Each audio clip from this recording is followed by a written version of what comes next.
जलील एक वर्षापाठी लेतो अध्यक्ष महोदय, स्थानिक अध्यक्ष महोदय, सम्मानीय मुख्यमंत्री साहब यहाँ पर बैठे हुए हैं।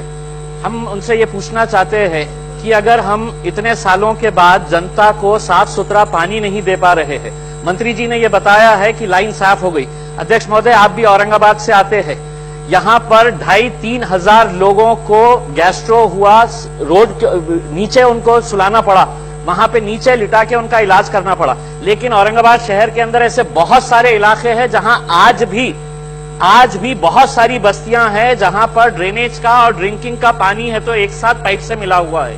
हमने समांतर की एक प्राइवेट योजना लेके आए थे, मंत्री साहब समांतर की एक प्राइवेट योजना लेके आके हमारे औरंगाबाद शहर का पूरा पानी का ठेका एक प्राइवेट कॉन्ट्रैक्टर को देने की बात हो रही थी, उसको रद्द किया गया, लेकिन अब दोबारा उसको शुरू करने की कोशिशें की जा रही है।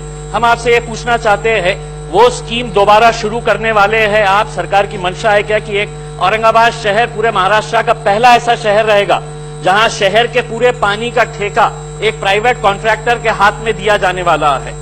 अभी हम आपसे ये कर रहे हैं कि इतने सालों के बाद अगर आप साफ पानी नहीं दे रहे हैं, फिर हम एक तरह बुलेट ट्रेन की बात कर रहे हैं, सी प्लेन की बात कर रहे हैं, साहब बेसिक प्रश्न छावनी पुरता है। नहीं अध्यक्ष महोदय, आप जानते हैं कि सिर्फ छावनी के पुरता नहीं है, दूसरे शहर के इलाकों में भी गंदा पानी आ रहा है आज भी।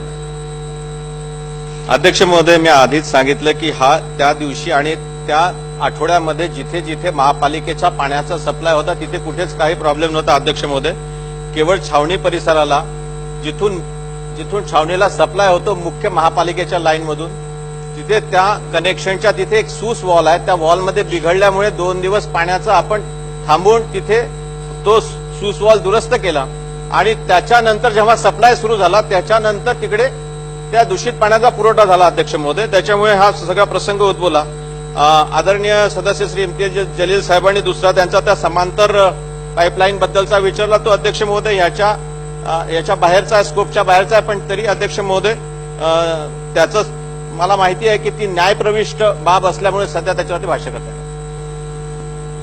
अध्यक्ष महोदय, ही लाईन अत्यंत जुनी आहे, कोणाच्या हलगर्जीपणामुळे ती तुटली किंवा हे झालं असं वस्तुस्थिती नाहीये।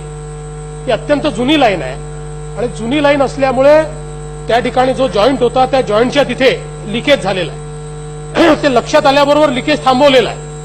आता याच्यामध्ये मूळ मुद्दा एवढाच आहे की आपल्याकडे आपण अशा काही एसओपीज केल्या नाही की 40 वर्ष जुन्या लाईन, 50 वर्ष जुन्या लाईन या कधी रिप्लेस करायच्या किंवा त्या संदर्भातल्या कुठल्या मेंटेनन्सचे नॉर्म आपल्याकडे नाही आहे। त्याच्यामुळे या संदर्भातला ही वस्तुस्थिती आहे। तथापि आपण या ठिकाणी जो काही मुद्दा उपस्थित केला आहे तेही तपासून पाहण्यात येईल। कोणाची जाणीवपूर्वक जर त्याच्यामध्ये काही हलगर्जी असेल तर कारवाई केली जाईल।